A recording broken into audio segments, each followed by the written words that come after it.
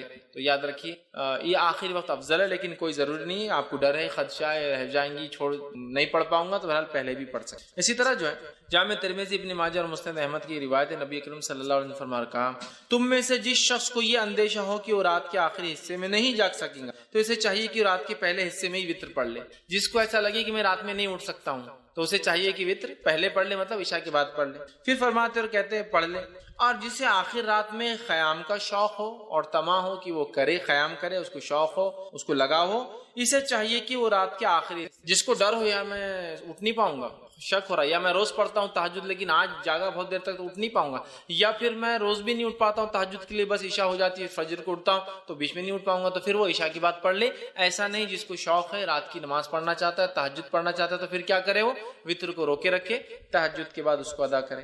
اسی طرح صحیح مسلم کی روایت ہے، نبی اکرم صلی اللہ علیہ وسلم فرمایا اور کہا، بے شک رات کے آخری حصے کی نماز میں فرشتے آتے ہیں اور یہی افضل ہے۔ رات کے آخر حصے میں نماز کے وقت فرشتے حاضر ہوتے اور یہ افضل ہے۔ تو پتہ چلا تہجد کو آخر وقت میں پڑھنا، سحر کے وقت پڑھنا، فجر سے پہلے پڑھنا افضل ہے، اور اسی طرح وتر کو بھی سحر کے آخر وقت میں پڑھنا یا رات کا آخری حصہ تیسرا پہر ہوتا ہے جس سے فجر پھر شروع ہو جاتی ہے، اس کے بعد اس سے پہلے پڑھنا افضل ہے، چونکہ اس وقت فرشتے حاضر ہوتے ہیں۔ تو اسی سے میں نے کہا افضل تو آخر حصے میں ہے، لیکن عشاء کے بعد بھی فوراً اسے ادا کیا جا سکتا ہے، یاد رکھیں فوراً ادا کیا جا سکتا ہے۔ اسی طرح جو ہے صحیح بخاری اور صحیح مسلم کی ایک روایت ہے، ابو ہریرہ رضی اللہ عنہ فرماتے اور کہتے ہیں، میرے خلیل مطلب نبی اکرم صلی اللہ علیہ وسلم، خلیل مطلب بہت جگری گہرا دوست، تو فرماتے ہیں میرے خلیل نبی اکرم صلی اللہ علیہ وسلم مجھے خاص طور پر 3 باتوں کی وصیت فرمائی ہے، 3 باتوں کی مجھے تاکید کی۔ پہلا، میں ہر مہینے کے 3 روزے رکھوں، ایام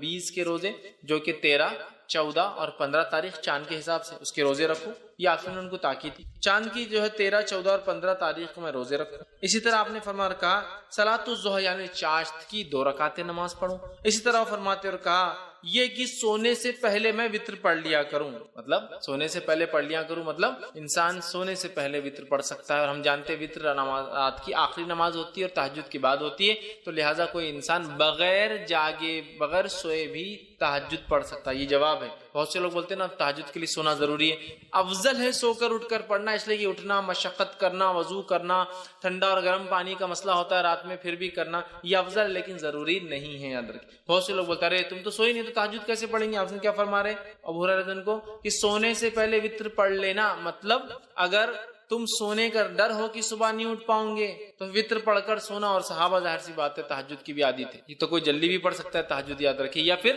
بغیر سوئے کی بھی رات بھر جاگ لیا کسی کاز کی کسی وجہ سے، ریزن کی وجہ سے، تو پھر میں تہجد پڑھ کر سو سکتا ہوں، ٹھیک ہے۔ اب ایک انسان نے تہجد کی نیت، مطلب مثال کے طور پر آج اس نے ارادہ کیا کہ میں سو جاتا ہوں، اس لیے کہ تہجد کا ارادہ نہیں۔ اب اگر رات کے آخری نیند جاگ گئی، سمجھ لیجئے رمضان کا مہینہ ہم لوگ وتر کا بھی اہتمام تہجد کا بھی کرتے ہیں، اب یہ سوچا کہ رات میں تو وتر پڑھ لی اور سو گیا، اب تہجد میں اٹھا تو وتر تو آخری نماز ہونا چاہیے رات کی، وتر نماز آخری ہونا چاہیے رات کی، اب میں کیا کروں؟ کیا میں ڈبل وتر پڑھوں رات میں اٹھ کے؟ مطلب میں نے وتر پڑھا اور سو گیا۔ بہت سے لوگ سوال کرتے ہیں ہم وتر پڑھ کے سو جاتے ہیں پھر کیا کریں؟ تو وتر پڑھ کر اگر آپ سو گئے ہیں اور رات میں ہوشیار ہو جائے اور تہجد پڑھنا چاہے تو آپ صرف تہجد پڑھیں گے، وتر کو آپ ڈبل نہیں پڑھیں گے، اس لیے کہ ایک رات میں 2 وتر نہیں ہو سکتی ہے۔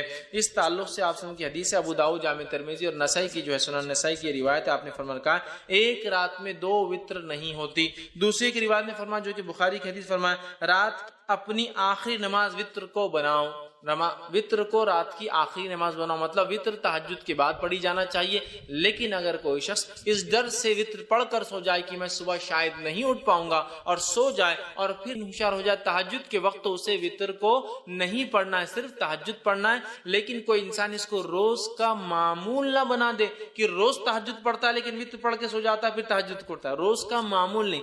اگر میں روز اٹھ کر تہجد پڑھنے کا عادی ہوں تو پھر میں وتر کو اپنی آخری نماز بناؤں گا۔ ایک غلط فہمی جو ہوتی ہے ہندوستان پاکستان میں یہ بھی ہے کہ اس کو عشاء کا حصہ سمجھتے ہیں تو عشاء کے بعد پڑھ کے سو جاتے ہیں، پھر تہجد میں اٹھتے ہیں، تہجد پڑھ کے پھر اس میں ایک وتر پڑھتے ہیں، کیونکہ حدیث میں نا 11 رکعتیں پڑھتے تھے تو پھر کیا کرتے پھر سے ایک وتر پڑھتے، تو ایک رات میں 2 وتر نہیں ہوتی، وتر کو آخری نماز بنانا ہے۔ تو جس کو ڈر ہے کہ صبح نہیں اٹھ پائیں گا اور وہ پڑھ کر سو جائے اور اٹھ جائے کبھی کبھار تو وہ تہجد پڑھ لے سکتا ہے، لیکن روز جو تہجد پڑھتا ہے وہ شخص جو اپنے وتر کو روکے رکھیں گا، پھر رات میں اٹھیں گا، تہجد ادا کریں گا، تہجد کی ادا کرنے کے بعد پھر وہ اپنی وتر کی نماز کو ادا کریں گا۔ اس بات کو ہم یاد رکھیں، چونکہ اسے آخری نماز بنانا چاہیے، اور اگر کوئی سو جائے پڑھ کر اٹھ جائے تو پھر وتر دہرانے کی ضرورت نہیں ہے، صرف وہ تہجد کی نماز پڑھ لے۔ ایک غلط فہمی یہ بھی ہوتی ہے کہ وتر پڑھ کے سو گئے، نہیں ہوشیار ہوئے، تہجد نہیں پڑھ سکتے، بولے وتر آخری تھی نا اب اکاؤنٹ کلوز ہو گیا تو تہجد بھی نہیں پڑھتے، ویسا نہیں ہے، کبھی کبھار آپ اٹھ جاتے ہیں، موقع ہے تو پڑھ لیجئے، وتر کو آپ کو پھر دہرانے کی لیکن ضرورت نہیں، یاد رکھیں۔ اب اسی طرح میں روز اٹھتا ہوں رات میں تہجد پڑھتا ہوں، یا آج میں نے نیت کی کہ میں تہجد میں اٹھ کے وتر پڑھوں گا تو میں نے وتر کو اٹھا کے بازو رکھ دیا آج رات، اب میں سو گیا اب جب اٹھا تو فجر کی اذان ہو گئی، مطلب فجر ہو گئی، اب کیا کروں؟ تو کیا میری وتر کی قضا ہوگی؟ چلو تہجد تو چلے گی، چھوڑو، چونکہ تہجد کا مسئلہ نہیں، لیکن وتر تو بڑی اہم نماز تھی۔ تو یاد رکھیے وتر کی نماز ایک ایسی نماز ہے جس کی قضا نبی اکرم صلی اللہ علیہ وسلم ثابت ہے۔ چونکہ آپ اتنا پڑھتے تھے، کثرت سے پڑھتے تھے، ہمیشہ پڑھتے تھے، سفر میں پڑھتے تھے، گھر پر پڑھتے تھے، کہ آپ نے اس کی قضا بھی کی۔ اور اس تعلق سے ایک روایت ہے جو ابو داؤد، مسند احمد اور جو مستدرک حاکم کی حدیث، آپ نے فرمایا جو شخص وتر سے سویا رہ جائے، مطلب ارادہ تھا اٹھ کے پڑھوں گا لیکن سو گیا، روز پڑھتا تھا سو گیا، یا آج نیت کر کے وتر نہیں پڑھی کہ تہجد پڑھوں گا اور میں سو گیا، تو آپ فرماتے جو شخص وتر سے سویا رہا، سو جائے یا بھول جائے، اب یاد ہی نہیں رہی آج وتر پڑھا نہیں پڑھا، مطلب جاگتا تو رہا لیکن بھول گیا، بھول جائے، تو وہ انہیں صبح کے وقت یا پھر جب یاد آ جائے پڑھ لے۔ تو پھر وہ شخص اسے صبح کے وقت اور جب یاد آ جائے، حالانکہ وتر کب پڑھنا ہے؟ صبح سے پہلے، فجر سے صبح چالو ہو جاتی ہے، فجر سے پہلے پڑھنا ہے، لیکن جو شخص سویا رہا یا بھول گیا وہ کیا کرے؟ وتر کو صبح پڑھ لے یا جب یاد آ جائے جب پڑھ لے۔ اس سے پتہ چلا وتر کی نماز کی قضا ہو سکتی ہے، لیکن روز کا معمول نہیں ہو سکتا ہے۔ جیسے روز فجر چھوٹتی تو اسی قضا کرتے، وتر روز چھوڑ کے نہیں ہو سکتا ہے، لیکن اگر چھوٹ جائے آدمی آج ارادہ کر کے سویا تھا کہ تہجد پڑھوں گا، وتر چھوڑ دیا تھا، تو پھر صبح نیند ہوشیار ہونے کے بعد وتر پڑھ لے، چاہے فجر میں اٹھے وقت ہو تو پڑھ لے، پھر فجر کی نماز پڑھے، یا فجر کا وقت ہے تو پھر فجر پڑھ لے، اور اس کے بعد سورج نکلنے کا اگر نکلنا شروع ہوگا تو انتظار کرے، اور نکلنے کے بعد صبح پڑھ لے۔ تو اس سے پتہ چلا وتر کی نماز کو قضا بھی کیا جا سکتا ہے، لیکن معمول نہ ہو، بلکہ جو ہمیشہ پڑھتا اور چھوٹ جائے تو، ورنہ آپ جو ہمیشہ ہی کریں گے اس کی قضا ویسا نہیں، یہ فرائض میں سے نہیں، یاد رکھ، ٹھیک ہے۔ لیکن میں نے آج نیت کیا کہ وتر پڑھوں گا، مطلب تہجد پڑھوں گا، وتر پڑھوں گا، یا میں روز تہجد پڑھتا ہوں اور وتر پڑھتا ہوں اور آج بھول گیا، تو اس کی قضا ہو سکتی ہے، یاد رکھ، ٹھیک ہے۔ اب آئیے وتر کی رکعتیں کتنی، وتر کی نماز سے کتنی رکعتیں ہوں؟ تو وتر کی نماز صحیح بخاری اور صحیح مسلم کی روایت ہے، اب سنن نسائی ہے، مستدرک حاکم ہے، بیہقی ہے، اور اتنی ساری حدیثیں آتی ہیں جس کے اندر آپ صلی اللہ علیہ وسلم سے وتر کی نماز 1 رکعت، وتر کی نماز 3 رکعت، وتر کی نماز 5 رکعت، وتر کی نماز 7 رکعت اور وتر کی نماز 9 رکعت ثابت ہے، اور کچھ روایتوں میں وتر کی نماز 11 رکعت اور 13 رکعت بھی ثابت ہے، لیکن زیادہ مشہور اور معروف چیز جو ہے وہ 1 رکعت، 3 رکعت، 5 رکعت، 7 رکعت اور 9 رکعت معروف ہے، لیکن کچھ علماء نے 11 بھی ثابت کی ہے اور 13 بھی ثابت، لیکن اس میں تھوڑا سا شبہ یہ ہے کہ وہ 11 تہجد کے ساتھ تھی اور 13 تہجد کے ساتھ فجر کی 2 تھی، تو اس لیے میں وہ نہیں لے رہا ہوں، لیکن 9 رکعت تک تو کل ثابت۔ لیکن ہمارے پاس چلن کس چیز کا ہے؟ کیا چیز مشہور اور معروف ہے؟ ہم لوگوں کے پاس جو ہے 3 رکعت مشہور، کوئی ایک پڑھ لے تو بھی وہ خارج ہو جاتا ہے، مطلب دھکے دھکے پر لوگ اسلام سے خارج ہو جاتے ہیں، مسلک سے خارج ہو جاتے ہیں، بے دین ہو جاتے ہیں۔ 1 رکعت بھی ثابت ہے، لیکن 3 معروف، لیکن 3 ضروری نہیں، یاد رکھیے، 1 بھی، 3 بھی، 5 بھی، 7 بھی اور 9 رکعتوں تک پڑھ سکتے ہیں۔ اب آئیے ایک کے بعد ایک ہم دیکھتے ہیں یہ نماز، اس کی دلیل اور اس کے بعد اس کا طریقہ، یہ 1 کیسی پڑھیں گے، 3 کیسی پڑھیں گے، 5 کیسی پڑھیں گے، 7 کیسی پڑھیں گے اور 9 رکعت کیسی، ٹھیک ہے۔ جو آدمی کی جیسی سہولت، صحت، حالات کے اعتبار سے 1 پڑھے، 3 پڑھے، 5 پڑھے، 7 پڑھے، 9 پڑھے، ٹھیک ہے۔ یہ تہجد کی رکعتوں کے علاوہ ہے۔ تہجد کی رکعتیں کتنی؟ انشاءاللہ تہجد پورا الگ سے ایک چیپٹر ہے، وہ لوں گا جب بتاؤں گا۔ اب آئیے 1 رکعت کے تعلق صحیح بخاری اور صحیح مسلم کی روایت ہے، نبی اکرم صلی اللہ علیہ وسلم رات کی نماز جو ہے 2 رکعتیں کرتے تھے، اور جب جو ہے آپ نے فرمایا تمہیں صبح ہونے کا اندیشہ ہو تو اسے 1 رکعت کر لو، مطلب آپ صلی اللہ علیہ وسلم فرمایا، کہا جب آپ سے پوچھا گیا تو آپ نے فرمایا رات کی نماز 2 رکعتیں کر کے ہیں، مطلب 2 کر کے پڑھنا چاہیے، پھر آپ نے فرمایا جب تمہیں صبح ہونے کا ڈر ہو تو کیا کرو، پھر 1 رکعت ادا کر لو، تو اس سے پتہ چلا 1 رکعت بھی وتر پڑھی جا سکتی ہے۔ اسی طرح ابو داؤد، سنن نسائی اور سنن ابن ماجہ کی روایت ہے، آپ صلی اللہ علیہ وسلم نے وتر ہر مسلمان کا حق کہا، مطلب ثابت ہے، کرنا چاہیے۔ جو شخص 5 رکعتیں پڑھنا چاہے وہ 5 پڑھ لے، جو شخص 3 پڑھنا چاہے پسند کر 3 پڑھ لے، اور پھر جو صرف 1 ہی وتر پڑھنا چاہے تو 1 ہی پڑھے۔ اس حدیث میں کتنے لفظ آگے؟ 5 پڑھنا چاہے 5 پڑھے، 3 پڑھنا چاہے 3 پڑھے، 1 ہی پڑھنا چاہے تو 1 ہی پڑھے۔ تو 5 کے لفظ حدیث میں آ گئے، 3 کے لفظ حدیث میں آ گئے اور 1 کی لفظی حدیث میں آ گئے، تو 1 رکعت بھی پڑھی جا سکتی ہے۔ اسی طرح بہت سارے صحابہ کا عمل تھا جس میں سے ایک معروف ہے، جیسا کہ جو ہے معاویہ بن ابی سفیان رضی اللہ عنہ، یہ جو ہے 1 رکعت ہی ہمیشہ پڑھا کرتے تھے، ٹھیک۔ اب اسی طرح 3 رکعت والی روایت ہم دیکھ لیتے ہیں، تو اسی طرح جو ہے صحیح بخاری اور صحیح مسلم کی روایت ہے، عائشہ رضی اللہ عنہا فرماتی اور کہتی ہیں نبی اکرم صلی اللہ علیہ وسلم قیام اللیل کرتے، رات کی نماز پڑھتے اور پھر آخر میں 3 رکعت ادا کرتے، ٹھیک، 3 رکعت ادا کرتے اور 3 رکعت وتر پڑھتے قیام اللیل کے بعد، تو اس روایت میں آ گئے 3 کے الفاظ تو 3 پڑھی جا سکتے. اسی طرح صحیح مسلم کی، جامع ترمذی کی اور سنن نسائی کی روایت آپ نے فرمایا، حضرت عائشہ فرماتی آپ قیام اللیل کرتے، پھر آپ نے 3 وتر پڑھتے تھے. مطلب آپ پہلے قیام اللیل کرتے، اس کے بعد 3 وتر پڑھتے تھے. تو یہاں 3 کے لفظ آ گئے. اسی طرح نبی اکرم صلی اللہ علیہ وسلم 5 رکعت بھی ثابت ہے، جو میں نے آپ کے سامنے رکھی، جیسا کہ صحیح بخاری کی روایت ہے اور صحیح مسلم میں بھی روایت متفق علیہ. حضرت عائشہ رضی اللہ عنہا فرماتی آپ نے فرمایا کہا کہ نبی اکرم صلی اللہ علیہ وسلم رات کو 13 رکعتیں پڑھا کرتے تھے اور ان میں سے 5 وتر ہوتے اور آپ صلی اللہ علیہ وسلم ان 5 وتر کے مابین بیٹھتے تھے، بیٹھتے نہ تھے بلکہ صرف آخر میں تشہد کرتے تھے. ٹھیک، تو اس سے پتا چلا کہ جب کوئی انسان وتر پڑھے اور 1 رکعت پڑھتا ہے تو ظاہر سے 1 رکعت کے بعد وہ قاعدہ کرے گا. 3 رکعت پڑھتا ہے تو تیسری رکعت میں قاعدہ کریں گا، صرف تیسری رکعت میں قاعدہ کریں گا. اور اس حدیث میں آ رہا ہے 5 پڑھتے اور صرف 5ویں رکعت میں قاعدہ کرتے. 1 پڑھے تو 1 میں قاعدہ ہوگا، 3 پڑھے تو آخری رکعت میں تیسری میں قاعدہ، اور 5 پڑھے تو کب کرنا قاعدہ آپ کو؟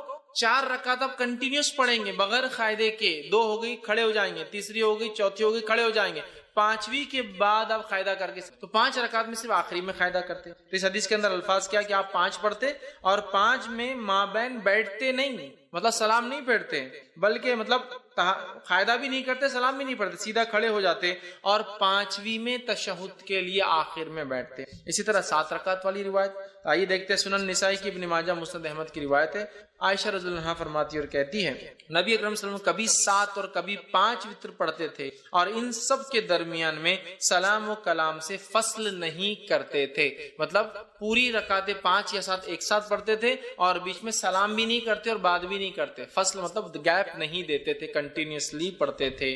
تو 7 رکعتیں پڑھنا ہے تو 7 رکعتوں میں کیا کرنا پڑے گا آپ کو؟ سلام کب کرنا پڑے گا؟